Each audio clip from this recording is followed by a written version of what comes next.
$62,000 gone, not lost in the market, not stolen, just quietly bled away sitting in your driveway because you bought the wrong new SUV.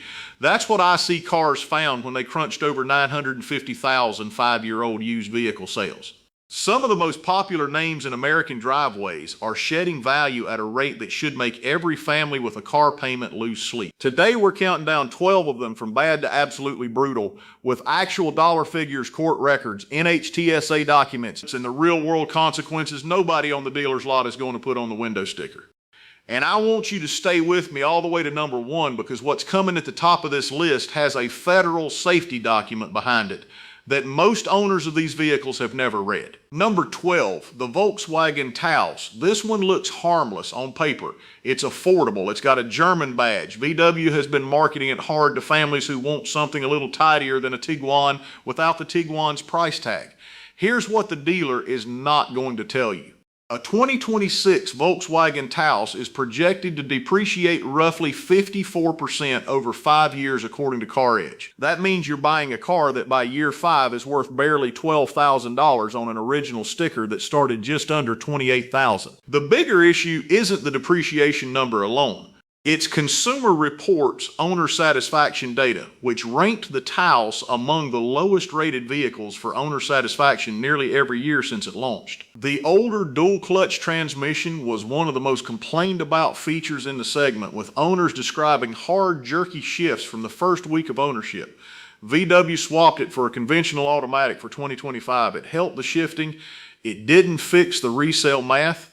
A car the market doesn't trust doesn't hold its value. That's the equation. Number 11, the Ford Expedition Max. Plenty of Americans bought into the Expedition Max because it genuinely is a big, capable hauler. 3 rows. Real towing numbers. More American than apple pie. But I see Cars Analysis of over 800,000 5-year-old used vehicle sales found the Expedition Max shedding 60% of its value over 5 years. A loss of more than $36,000 on an average transaction. That is not a percentage. That is a down payment on a house in most of this country evaporating while you're still making monthly payments. At that depreciation rate, the average Expedition Max owner is underwater on their loan within 18 months of driving off the lot. Most owners never check this. By the time they're ready to trade, the gap between what they owe and what the truck is worth can hit $15,000 or more. The dealership will roll that negative equity into your next loan and congratulate you on the upgrade. That's how it works. Number 10, the Lincoln Navigator L. Same platform as the Expedition, same manufacturer, dramatically worse depreciation curve, according to IC Cars. The Navigator L has consistently ranked in the top 25 worst depreciating vehicles in America over multiple consecutive years, shedding more than 60% of its value in 5 years. A raw dollar loss of $62,000 and change on an average transaction on a vehicle that starts above $100,000. Those are numbers that take your breath away. The Lincoln brand spent decades trying to position the Navigator as a prestige alternative to the Cadillac Escalade and the Range Rover. The used market has delivered its verdict. Nobody at the lot is going to mention this when they're handing you the financing paperwork on a $104,000 truck. Number 9, the Alfa Romeo Stelvio. Now we're getting into territory where the vehicles are genuinely good to drive and genuinely painful to own.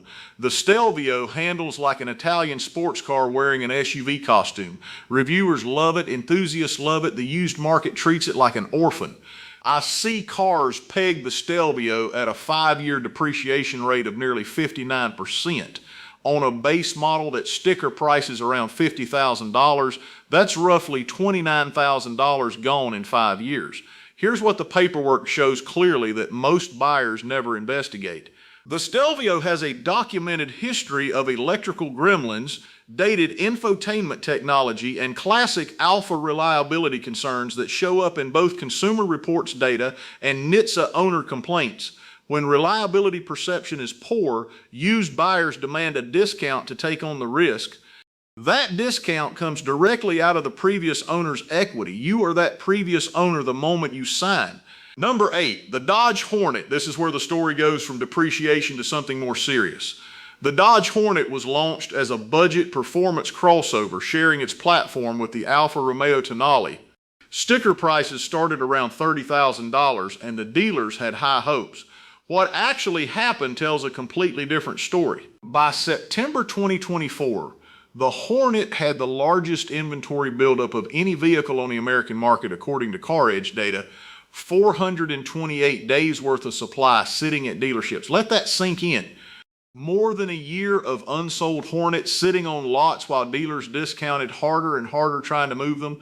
On the safety side, the NHTSA complaint database tells a different story than the brochure. The 2024 Dodge Hornet accumulated 7 official NHTSA recalls, above average for a vehicle this young. One of those recalls, documented in Chrysler's own filing, identified brake pedals on certain units that could collapse during braking.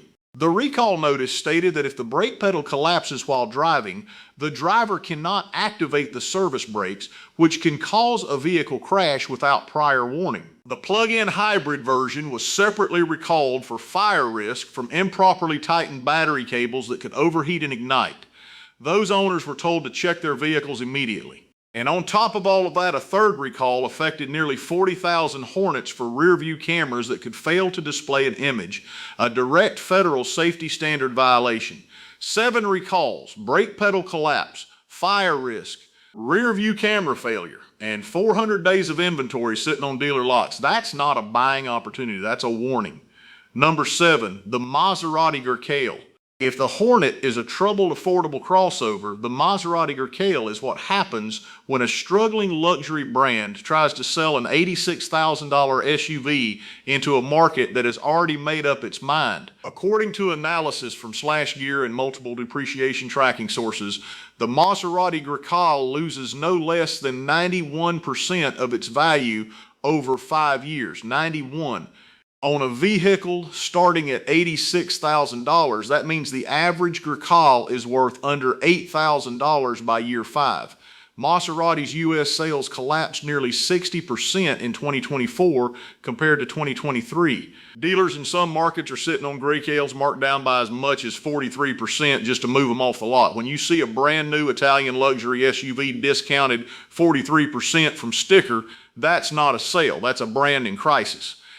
The Maserati name still carries a certain romance. The resale curve carries no romance whatsoever. Stay with me because what's coming next has cost American families more money than almost anything else on this list, and there's a federal court document and a $277 million settlement behind every word of it. Number 6, the Nissan Pathfinder. Mechanics have been seeing this one for years. The Pathfinder has never fully escaped the shadow of what Nissan's continuously variable transmission did to a generation of American buyers.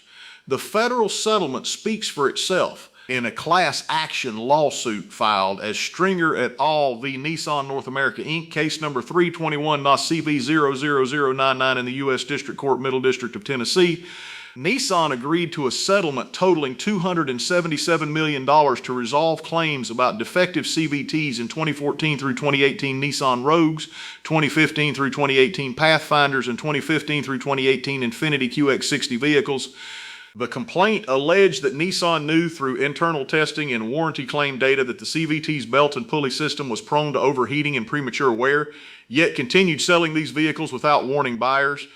Owners reported the same pattern repeating across every forum and every shop: hesitation, shudder, lurching, stalling, and eventually complete transmission failure, often between 80,000 and 130,000 miles. A replacement CVT from a Nissan dealer runs between $5,000 and $8,000.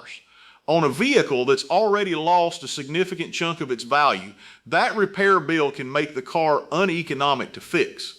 The April 2025 follow-on settlement extended CVT warranty coverage to 84 months and 84,000 miles and allowed reimbursement of up to $5,000 for out-of-pocket repairs at independent shops.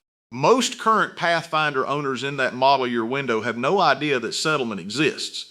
The TSB was issued, nobody called them. Number 5, the Infiniti QX60. The QX60 shares significant mechanical DNA with the Nissan Pathfinder, including the same CVT architecture that generated the class action Nissan just spent $277 million to settle. Infiniti's positioning is premium. The price reflects that. The ownership math does not. I see Cars' 5-year depreciation data consistently places the QX80 Infinity's larger model among the worst depreciating vehicles in America, with the QX60 tracking in the same painful direction. On a vehicle that stickers in the high 40s to mid 50s, losing 55 to 60% of value in 5 years means you're handing back $25,000 to $30,000 in depreciation on top of every dollar of principal, interest, insurance, and maintenance you've already paid. The NHTSA complaint database for the QX60 runs into the hundreds of owner filings. Most of them describe transmission behavior and hesitation complaints that read almost word for word like the Nissan Pathfinder filings. Same transmission family, same symptoms, same financial exposure, different badge. Number 4, the Jeep Grand Cherokee 4xe. This is the one that made me sit down when I read the full NHTSA documents. The Jeep Grand Cherokee 4X is a plug-in hybrid SUV that Stellantis sold to American families as a forward-thinking, efficient, premium family vehicle starting around $60,000. Here is what the recall notice actually says. NHTSA recall campaign number 25V741, Jeep's own recall number 68C, covers 91,844 Jeep Grand Cherokee plug-in hybrid vehicles built between July 23, 2021 and October 15, 2025. The recall states that the high voltage battery may fail internally, causing a fire while the vehicle is parked or driven. Owners are advised to park vehicles outside and away from structures and other vehicles until the vehicle has been remedied. In addition, owners should not charge unrepaired vehicles because the risk of fire is higher in a charged battery. There is no remedy currently available. This is not the first fire recall on these vehicles. It is the third. The previous 2 recalls, NHTSA 23V787 and NHTSA 24V720, were also issued for fire risk on the same vehicles. The prior software-based fixes were confirmed by NHTSA itself to have failed. Consumer Reports noted this explicitly. Vehicles repaired under previous recalls will need additional repairs as soon as a new fix is available. There's a separate recall on top of all of that. NHTSA 25V766 Jeep recall number 78C, covering 2023 through 2025 Grand Cherokee 4xe units for sand contamination inside engine components during casting, which NHTSA documents say may lead to catastrophic engine failure, loss of propulsion, or a fire originating in the engine compartment. No final remedy is available for that one either. You bought this truck to commute and haul your family. The manufacturer is telling you not to plug it in and not to park it in your garage. That's the reality behind the $60,000 sticker. Number 3, the Chrysler Pacifica plug-in hybrid. I want to talk about this one because it sits in a space most people trust, the family minivan. Practical, sensible, efficient on paper. The Chrysler Pacifica plug-in hybrid is one of the fastest depreciating vehicles in its segment, shedding approximately 68% of its value over 5 years, according to depreciation analysis tracked across multiple data sources. On a Pacifica that stickers around $50,000, that's $34,000 in lost value in 5 years. But here's what most families don't find out until it's too late. The plug-in hybrid version has stacked up a recall history that parallels the Jeep issues we just covered, not coincidentally, since both vehicles come from the same parent company, Stellantis, and share platform architecture, battery-related concerns, electrical faults, and the documented reality that when a minivan hits the used market with a plug-in hybrid powertrain from a brand that's been generating this level of recall activity, used buyers price in the risk aggressively. That discount comes out of your equity. The family that needed the space, bought it new, trusted the brand, and is now upside down on their trade is the person nobody warned. Here's what a pre-purchase inspection and 3 minutes on NHTSA.gov would have told them before they signed. Number 2, the Nissan Rogue. The Rogue is one of the best-selling SUVs in America. Millions of them on the road, millions of families who bought one, trusting the name.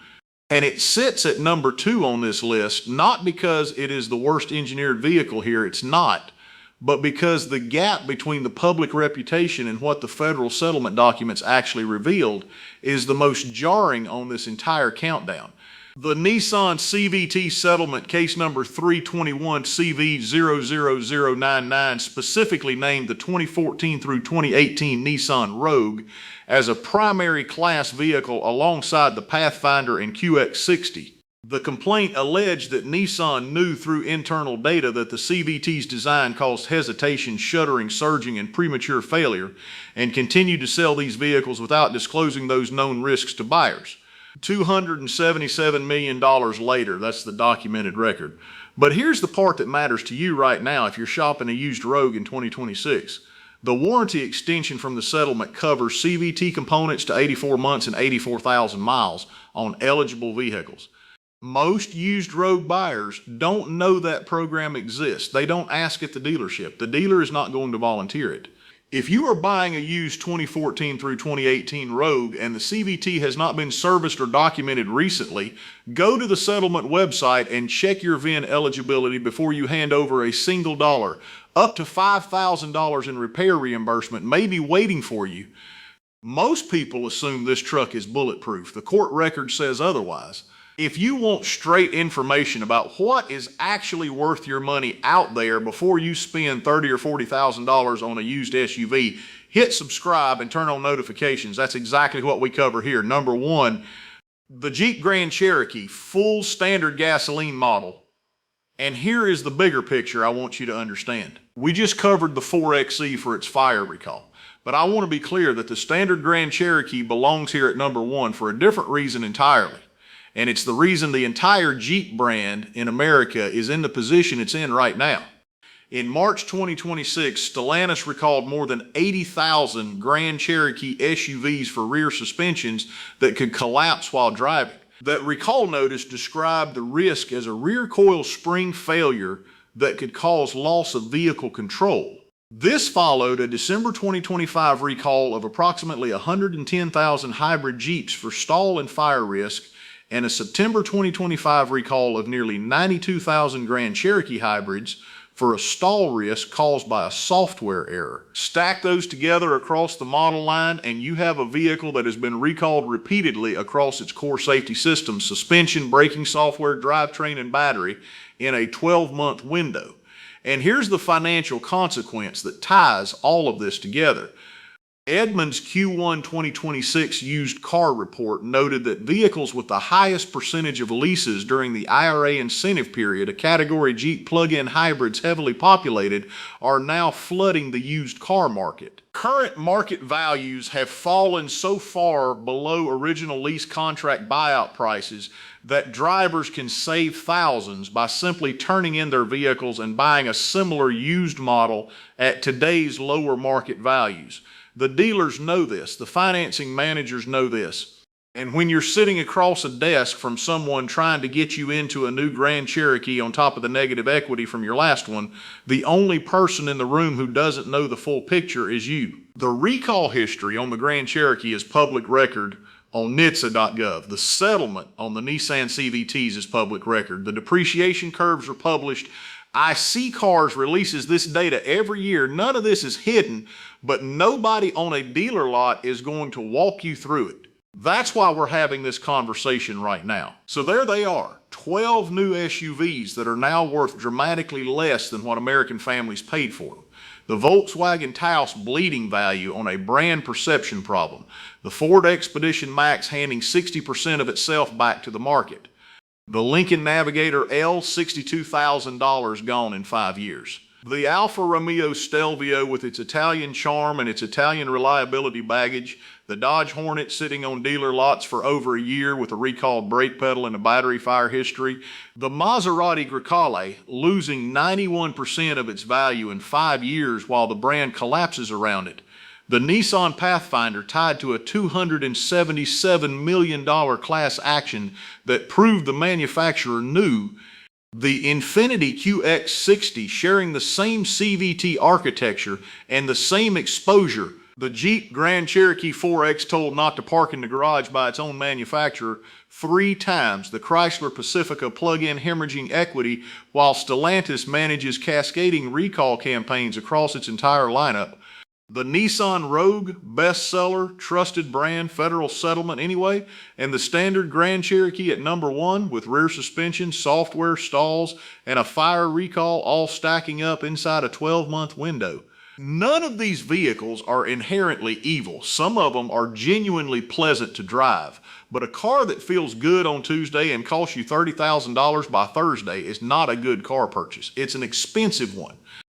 And the information that would have changed the decision was always available. It just wasn't on the window sticker. Which one surprised you the most? Have you owned one of these? Tell me what happened, the good, the bad, the repair bill you're still thinking about. Drop it in the comments. I read them. YouTube thinks you'll want to see this one next. I'll see